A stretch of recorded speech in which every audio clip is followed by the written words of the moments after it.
राम गुरु महाराज की जय। आज बहुत सुंदर विचार प्रस्तुत करेंगे।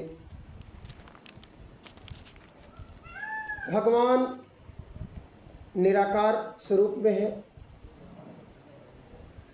उसका दृष्टांत हमारे रामचरितमानस में भी है और सूरदास जी महाराज और तुलसीदास जी महाराज दोनों ने अपने पदों में गाया है। गोस्वामी तुलसीदास जी महाराज रामचरितमानस में लिखते हैं कि आदि अंत को जा सुन पावा, मति अनुमानी निगम यस गावा। बिन पद चलहि सुनई बिनु काना, कर बिनु करम कर विधि नाना। आनन रहित सकल रस भोगी, बिन बानी बकता बड़ जोगी। तन बिनु परस नयन बिनु देखा, ग्रहि घ्राण गन बास बिसेखा। अस सब भांति अलौकिक करनी, महिमा जासु जाई नहीं बरनी। जेहि गावे वेद बुध, जेहि धरहि मुनि ध्यान। सोई दशरथ सुत भगत हित, कौशलपति भगवान। यहाँ पर निराकार ब्रह्म का स्वरूप का वर्णन करते हुए तुलसीदास जी महाराज कहते हैं कि जो परमात्मा है वो बिना पैर के ही चल सकता है, बिना कान के सुन सकता है, बिना हाथ के नाना प्रकार के काम करता है, बिना मुँह के ही सारे छह रसों का आनंद लेता है, बिना वाणी के बहुत योग्य वक्ता है। और इस तरह से बताते हैं। और सूरदास जी महाराज कहते हैं कि चरण कमल बंद हरि राई, जाकी कृपा पंगु गिरि लंघे। अंधे को सब कुछ दर्शाई, बहिरो सुने गूंगा पुनि बोले। रंक चले सिर छत्र धराई, सूरदास स्वामी करुणा में। बार बार बंद तिहि पाई। अब देखिए, जो दो कवियों का नाम लिया गया, दोनों कवियों के गुरु थे। तुलसीदास जी महाराज के नरहरियानंद जी महाराज और सूरदास जी महाराज के गुरु वल्लभाचार्य जी थे। तुलसीदास जी महाराज के पिता का नाम महात्मा राम दुबे और माता का नाम हुलसी, और सूरदास जी महाराज के पिता का नाम पंडित रामदास और माता का नाम जमुनाबाई। दोनों जात के पंडित हैं, दोनों भगवान के बहुत बड़े भक्त हैं, दोनों राम के भक्त हैं, अनुरागी हैं। और तुलसीदास जी महाराज राम भक्त हैं और सूरदास जी महाराज कृष्ण भक्त हैं। तुलसीदास जी महाराज चित्रकूट में रहकर रामचरितमानस ग्रंथ लिखते हैं और सूरदास जी महाराज श्री रंगनाथ मंदिर वृंदावन धाम में रह कर के अपना पद लिखते हैं। सूर सागर ग्रंथ उन्होंने तैयार किया सूरदास जी ने, और रामचरितमानस ग्रंथ तैयार किया तुलसीदास जी महाराज ने। और अष्टावक्र जी महाराज जनक को कहते हैं कि जो भी हम कार्य करते हैं सब में बंधन है, यहाँ तक कि धर्म में भी बंधन बताते हैं। कहते हैं धर्म वही जो धारण करने योग्य हो, और हम धर्म को जब धारण कर लेते हैं और फिर वो छोड़ा नहीं जाता तो हमारा बंधन बन जाता है। धर्म को धारण करें, उसको ग्रहण करें, उसके बाद जानकारी लें, उसके बाद उसको भी एक दिन छोड़ना पड़ता है। तभी जब धर्म को छोड़ेंगे तभी मोक्ष का रास्ता मिलेगा। अगर धर्म को हम पकड़े रहेंगे तो मोक्ष में कैसे घुसेंगे, कैसे प्रवेश कैसे करेंगे? समाधि में प्रवेश नहीं कर सकते जब तक हम धर्म को नहीं छोड़ते। धर्म जात से ऊपर उठकर, धर्म जात मजाब से परे उठकर तभी हम उच्च ज्ञान को प्राप्त कर सकते हैं। रामचरितमानस में एक जगह प्रसंग आता है कि हनुमान जी कितने बार ब्राह्मण का वेश रखे। तो रामचरितमानस में हनुमान जी 3 बार ब्राह्मण का वेश रखे। पहली बार हनुमान जी किष्किंधा कांड में भगवान श्री राम से ब्राह्मण वेश में मिले थे। दूसरी बार हनुमान जी सुंदरकांड में विभीषण जी के सामने ब्राह्मण वेश में मिलते हैं। और तीसरी बार हनुमान जी महाराज ने उत्तरकांड में राजा भरत जी के सामने ब्राह्मण वेश में नंदीग्राम में मिलते हैं। रामचरितमानस में कौन कौन हनुमान जी के ऋणी हैं? रामचरितमानस में हनुमान जी के राम का पूरा परिवार ऋणी है। हनुमान जी का सब दिव्य उधारी कर्जा है। राम जी जब लंका पर विजय प्राप्त करके आए तो जामवंत जी, अंगद जी, सुग्रीव जी सभी लोगों को विदा किया, विभीषण जी को विदा किया। सभी लोगों ने सोचा कि हनुमान जी को भी विदा करेंगे रामचंद्र भगवान, लेकिन सबको विदा किया, लेकिन हनुमान जी को विदा नहीं किया। सब लोगों में बातचीत चलने लगी आपस में दरबार में कि सबको विदा किया, हनुमान जी को क्यों नहीं विदा किया।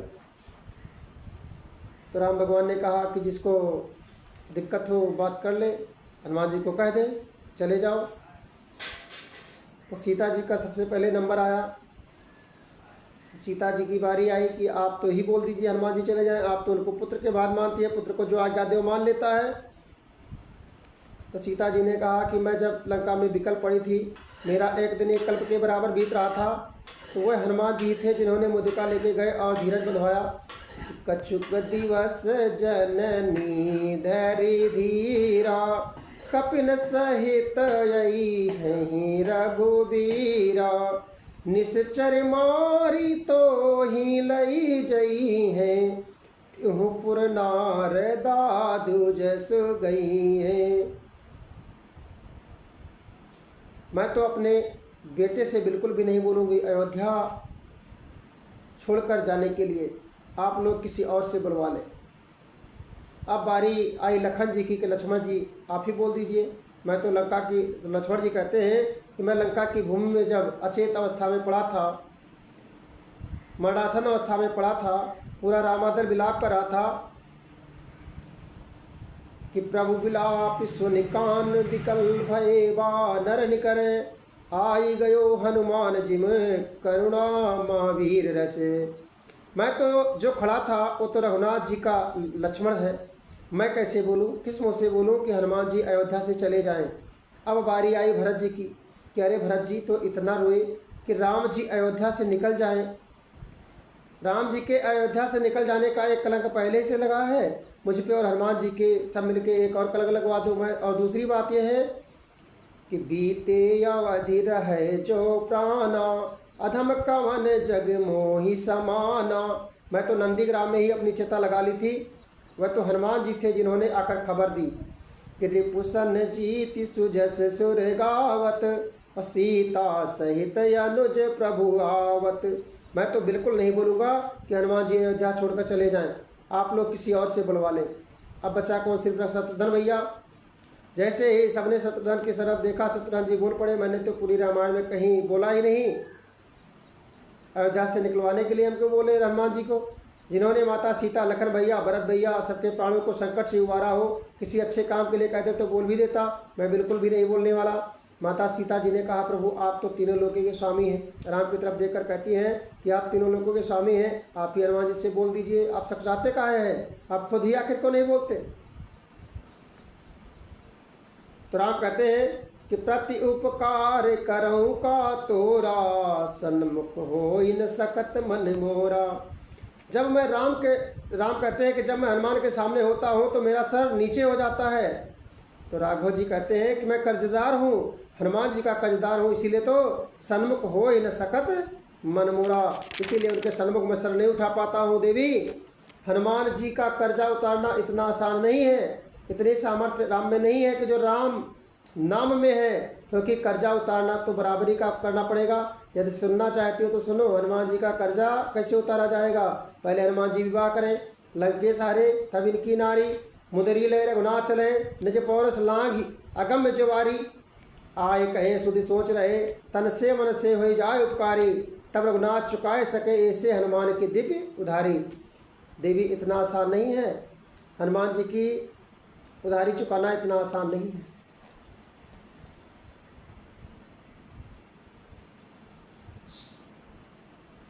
ऐसे ही नहीं मैंने कहा था कि सुन सुत तो ही उड़न हम नाही। हनुमान जी को मैंने कहा था कि तुमसे मैं कभी उड़ नहीं हो सकता।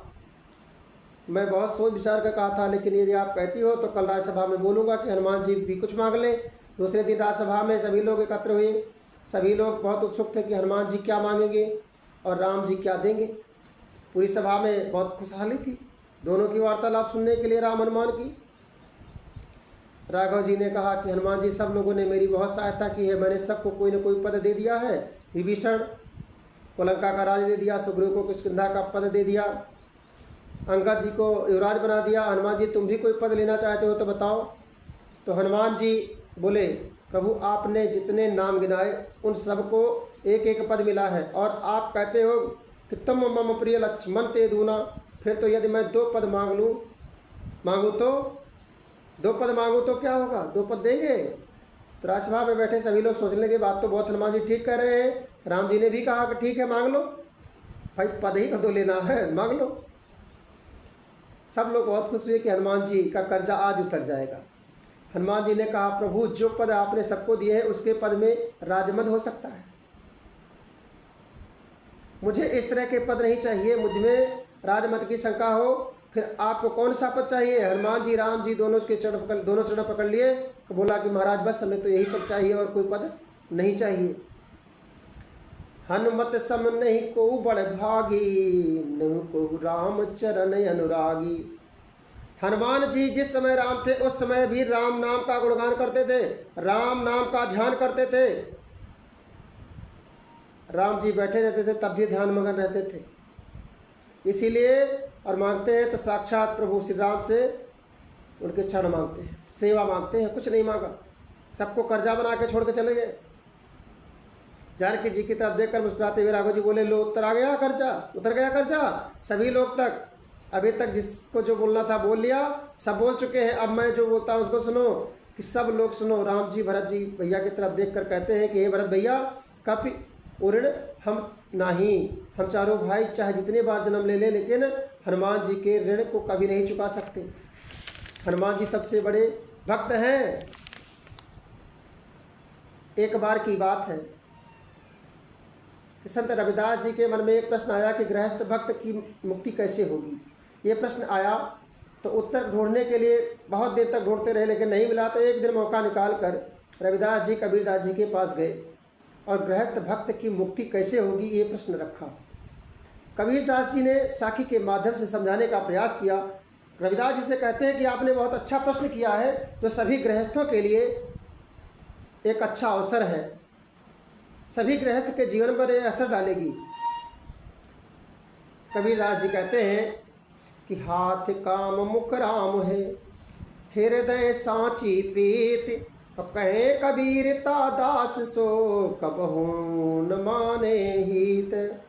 जिसके हाथ काम में लगे हुए हो, मुख से राम नाम चल रहा हो और हृदय में प्रभु से सच्ची प्रीति हो, कबीरदास जी कहते हैं कि ऐसा भक्त ही जीवन में हार नहीं मानता, कभी जीवन में हार नहीं मानता और हमेशा जीतता है। रविदास जी सहमति में सिर हिलाते हुए कहते हैं, बहुत सही कहा, बहुत सत्य उत्तर दिया। फिर प्रश्न करते हैं रविदास जी, गृहस्थ अपने जीवन में यह भाव कैसे लाए कि जब दुकान या कोई कार्य करता है हानि लाभ का विचार करता है, खेती करता है तो हानि लाभ का विचार करता है। एक बालक एक माँ को बच्चे को देखती है तो माँ के बालक के प्रति मोह के कारण प्रभु में प्रीत नहीं हो पाती, कैसे बनेगी। उस समय तो राम भूल जाता है और संसार ही रह जाता है, सत्य लगने लगता है। तो कबीर साहब मुस्कुराते हुए कहते हैं, क्योंकि ये सब लोग भूल जाते हैं कि ये सारा खेल लीला प्रभु का है, दुकान बेटा सब राम में रवा हुआ है, संतान प्रभु की अमानत है, हम लोग प्रभु के मैनेजर बनाकर भेजा है, मालिक तो राम ही है। गृहस्थ भक्त के लिए तो दृष्टि परिवर्तन हो जाने पर ही मुक्ति संभव है। जितना बड़ा संसार घर में है उतना ही बड़ा संसार जंगल में धूनी रमाने पर भी है। चाहे घर में रहो, चाहे आश्रम में रहो, चाहे जितना बड़ा आश्रम बना लो, चाहे जितना बड़ा तीर्थ बना लो, चाहे जितना बड़ा मंदिर बना लो, लेकिन भगवान तो वही है। भगवान हर घट में व्याप्त रहा है। चाहे जितना बड़ा तीर्थ हो, चाहे जप हो, चाहे तप हो, चाहे साधना हो, चाहे उपासना हो, चाहे नित्य कर्म पाठ, वेद पाठ, रामायण पाठ, पुराण पाठ, परंतु संसार उतना बड़ा ही रहेगा। संसार कभी छोटा बड़ा नहीं होता है और हमें मुक्ति लेनी है संसार से। मनुष्य अपना चाहे जितना बड़ा कर्म बदले, परंतु मुक्ति तभी होगी जब मनुष्य का दृष्टि परिवर्तन होगा। हम परम सत्ता से जुड़ेंगे, हम परम सत्ता से नज़र तभी मिला पाएंगे जब संसार से नज़र को हटाएंगे। लाखों की भीड़ वाले गुरु के पास जाओ, चाहे एक साधारण संत के पास जाओ, गुरु किसी के शरीर नहीं होती, उसके शब्द गुरु होते हैं। गुरु के शब्द ही गुरु हैं। और चेला का शरीर शिष्य नहीं होता, शिष्य तो होता है मन का। गुरु आत्मा को कहते हैं और मन को शिष्य कहते हैं। कि शब्द गुरु सुरत है चेला, अब ना ही है या में खेली खेला। जब दृष्टि परिवर्तन हो जाएगा, हमारे मन का परिवर्तन हो जाएगा। जब हमारी दृष्टि रूपांतरित होगी तो हमारा मन रूपांतरित होगा। जैसा हम देखते हैं वैसा ही हमारा मन सोचता है। मन तीन होते हैं। तीन मन के बारे में हमारे शास्त्रों में वर्णन किया गया है। चेतन मन, अचेतन मन, अवचेतन मन। एक जागृत अवस्था, सुषुप्त अवस्था, विक्षिप्त अवस्था। लेकिन तुलसी साहब घट रामायण में 4 अवस्थाओं का वर्णन करते हैं, 3 गुणों का। 3 गुण, रजोगुण, सत्वगुण, रजोगुण, तमोगुण। 3 गुण, सत्वगुण, रजोगुण, तमोगुण।